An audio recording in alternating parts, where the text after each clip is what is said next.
राम राम जी सारा न। आज बूंदी है मैंने सूजी। बेटी की फरमाइश थी चिल्ला बनाने की। ये देखो प्याज टमाटर काट के मैंने मिश्रण बना लिया। ये देखो चिल्ला शुरुआत कर दिया मैंने बनाना। मेरे से तो छोटे ही बनते हैं। देखो भाई बेटी का टिफ़िन तैयार कर दिया मैंने।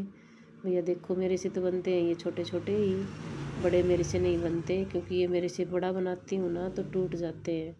ठीक है। और मेरे से सीखते भी अच्छे से नहीं है जब बड़ा बनाते हैं तो। अब ये छोटे छोटे बनाऊंगी और अच्छे सीख जाएंगे और खाने में भी टेस्टी कुरमुरे से बनेंगे। ठीक है। आज गुड़िया उठ के बोली मेरे को तो चिल्ला खाना है मम्मी सूजी का।